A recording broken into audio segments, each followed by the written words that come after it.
Alrighty, guys, welcome back to another episode of 10 Minutes You'll Never Get Back, starring Krishan. and Mr. G. Back at it again with another episode. Before we start, I want to give a shout out to our old high school friend Chris Rosanna.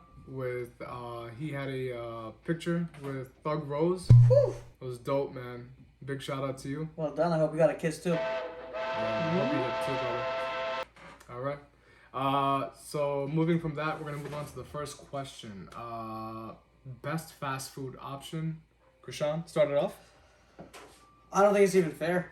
I thought this one over, and what I picked. Some of you might say it's not even really fast food, but it is. I don't know what else we would call it. I'm gonna go with Boston Market. Okay, They have real food.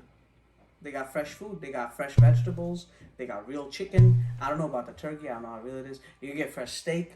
I mean, I know it's real, but it's like it's sliced turkey. I don't know. Maybe it's like frozen and stuff. I'm pretty sure the chicken's never frozen.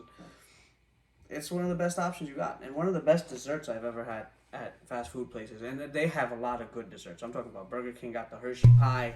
McDonald's got now they got the guava and cheese, but the apple cobbler. Or sometimes they have the holiday blueberry cobbler at Boston Market. It is so delicious. With their chicken, they do they do like rotisserie style? Exactly, Okay. It's rotisserie chicken.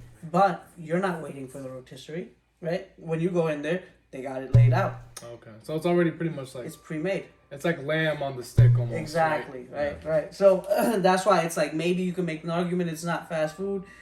I say it's in a league of its own. It's special, right? And if Their own criteria. right, Yeah. but if I don't think that's to me that's the best fast food option we have. What about you, G? What would you say? All right, so I'm gonna go with what my vegan heart desires. Taco Bell, man. I'm pretty sure Krishan knew it already. It's kind of my go-to. Rice and beans is kind of a big staple of my diet to begin with, and to have it like packaged in a late night form as the way Taco Bell is, I think it's great. You get the Crunchwrap Supreme. You get it with like pinto beans. You could add potatoes, guacamole. Take out the cheese and sour cream. It's delicious.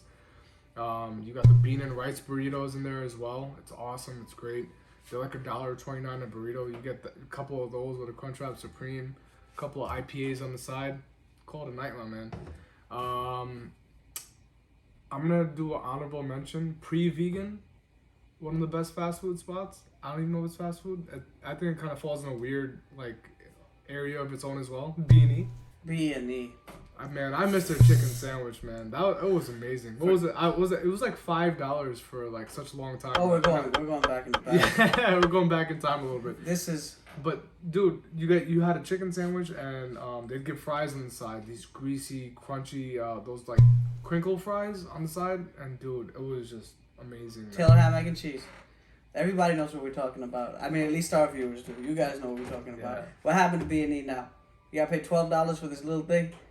Dude, they had a special. It was like get a Taylor ham, egg, and cheese and like a free like 20-ounce thing of orange juice. They would just give on the side. No, they had I forgot if it was Monday or Tuesday. They said 8 pieces of chicken for $4. Yo, I went. They give you 8, but they give you thighs. But fine. Bro, 8 pieces of chicken for $4. That's a lot of food. With tax, it was like $4.50. I went to the waterfront. I started eating it. It was a few months ago.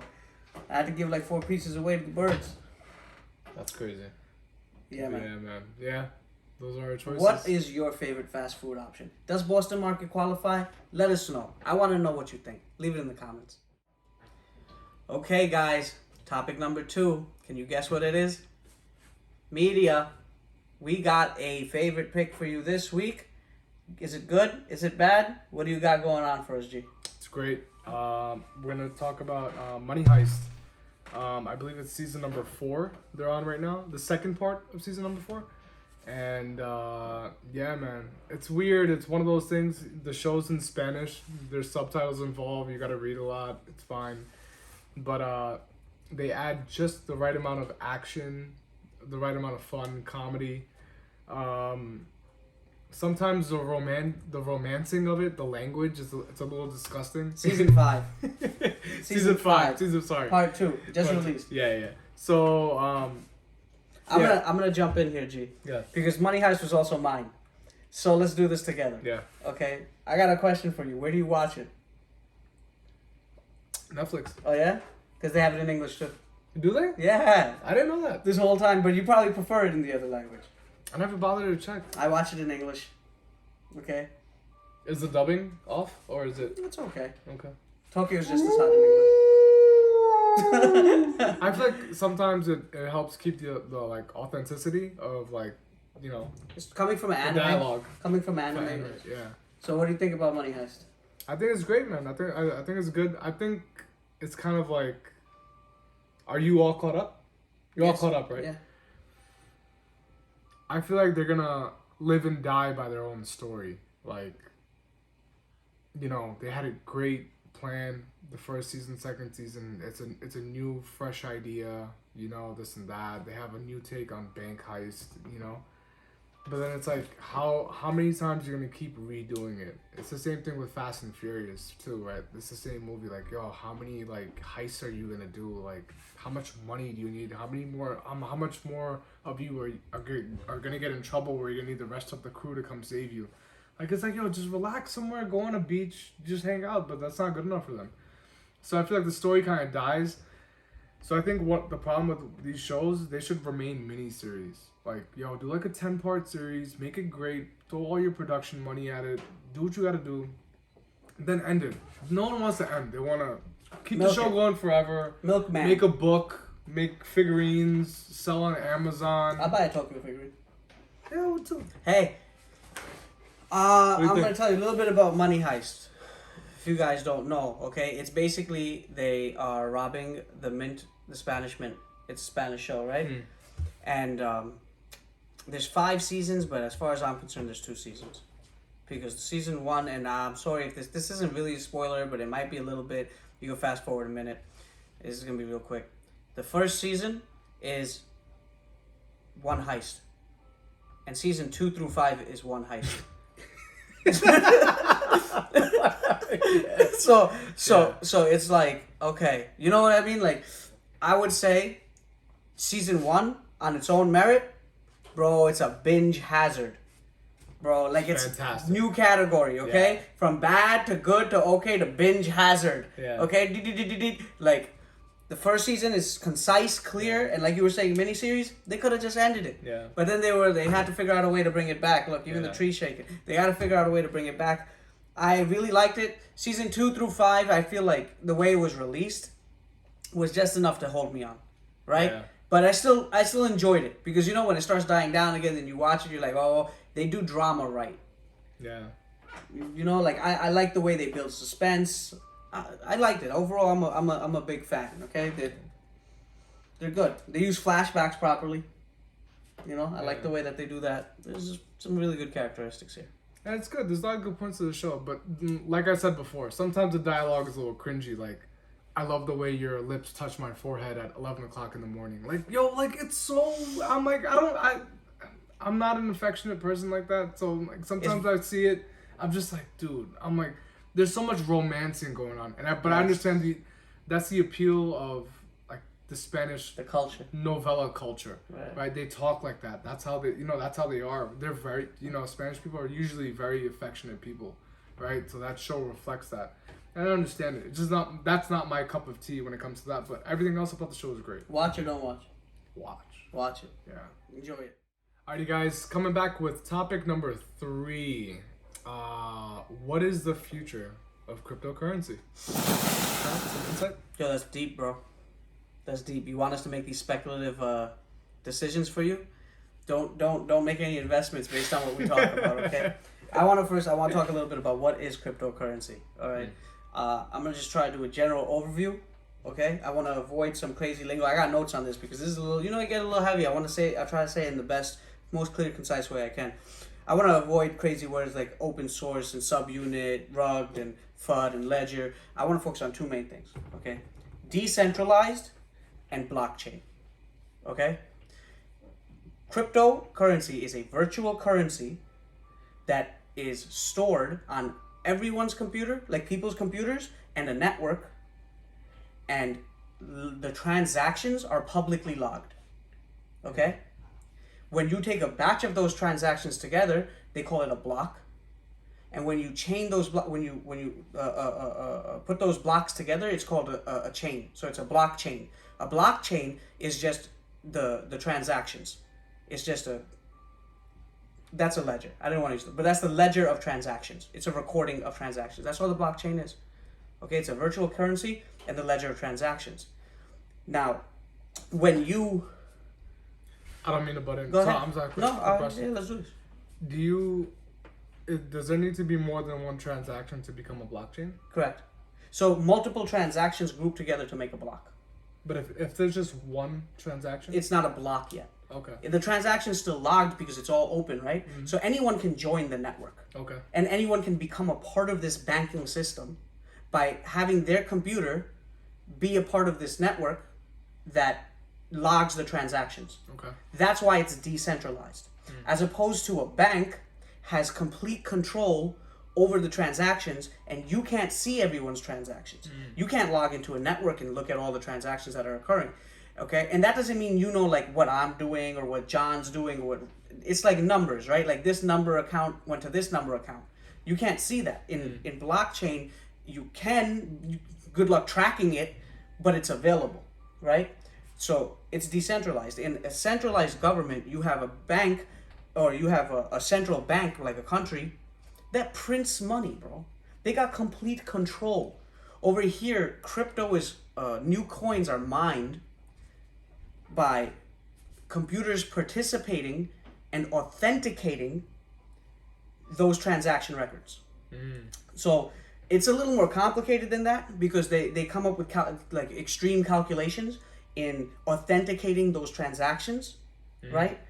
But once you are participating, and one computer can't do it alone, you know? They call them rigs, right? Like one computer, you have to be part of a network. And they work together to authenticate those transactions and create new blocks. And when you create a new block, you get a piece of that, then new coins are made, and you get a piece of those coins, okay? Whereas in a centralized government, right, like United States, they can say, we want to print more money. And there it is. And there it is. And there's more money. And they have complete control. So these are the two things I wanted to focus on: is decentralization and blockchain, right? So this is how this virtual currency works. Okay? Now is there a future? Okay? Do you think that this thing can make, like, is the next, step of humanity's currency? No. No, I don't. I'll tell you why. Because as good of an idea as it may be, right, and as much as I love power to the people, we weren't born in a world, in a blank world, right? There's systems already in place. Systems of power and control. Like the government, okay? And the banks, and the corporations. And the only way cryptocurrency has a future is if it benefits those entities. Right now, it's a toy. It's a financial asset that people are using. It's like fool's gold. You can make a lot of money, you can lose a lot of money, but it's nothing I would invest in long term. Then again, like, we're talking about specific cryptos, right? So if you talk about like Bitcoin, maybe if there's a way that they find to take Bitcoin and turn it into the government's, the government finds a way to utilize it as opposed to just regulating it. But I don't know if I see that long-term future for it, right? The long-term future I see for it is kind of in the black market, maybe. Right? Because you can't track people even though you can track transactions. In that sense, you might say there is a possible future, right? I don't think it's safe enough for me to want to join in. G, how do you feel? Yeah, I have kind of a slightly different take on it. I think it's kind of inevitable just because of the convenience of it, right? It's because there's no paper trail, like it remains in that digital kind of area, right? And if it is the inevitable. I think it's still gonna take some time to like kind of fully embrace it as a society. Right now you still have people who don't even know how to use a cell phone properly. So for to use digital currency as far as like Bitcoin and like Dogecoin, like forget about it. It's gonna be like a learning curve and growing pains involved like no one can imagine. But then again, going back to Krishan's point, I'm saying it's inevitable, but there's also the side of like the market fluctuation, like with Bitcoin, and it going up and down, and Dogecoin going up and down. Like, it's weird, man. Like, how do you even you put $10 in, you might have like $7 tomorrow. Like, I don't even know how that makes sense. So I think it is the future. It might be a different iteration in the future, maybe a more refined process of where the government gets involved and they take their they centralize it somehow, or they do something, right?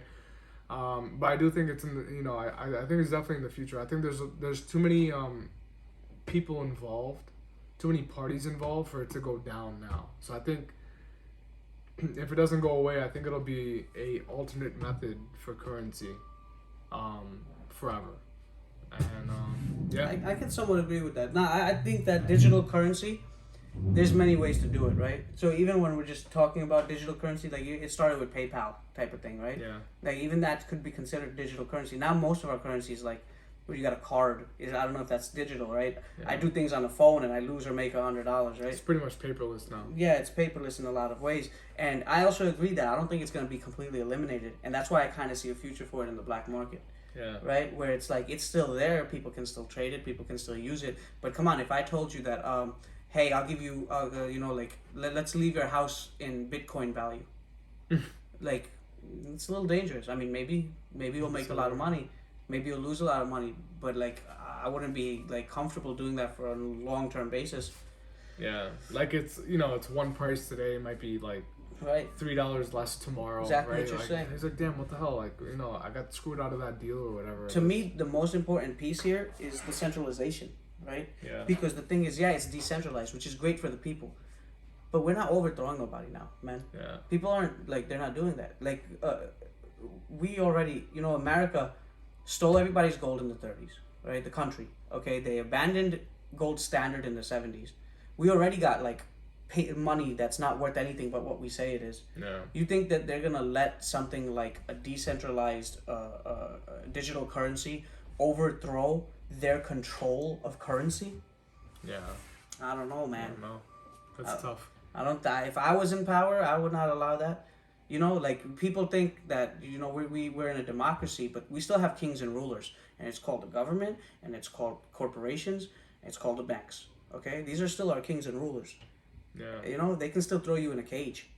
So. Just hidden under different names. Yeah, I'm sorry if I'm segueing a little too much here, but like these are the things That's that true. I factor in when I think what is the future of cryptocurrency, and no future in this world unless they can control it. Yeah. I agree, man. We're kind of at their mercy. What are you gonna do? But thank you for watching. Let us know what you think about cryptocurrency. Leave it in the comments. And these are 10 minutes you'll never get back. Peace.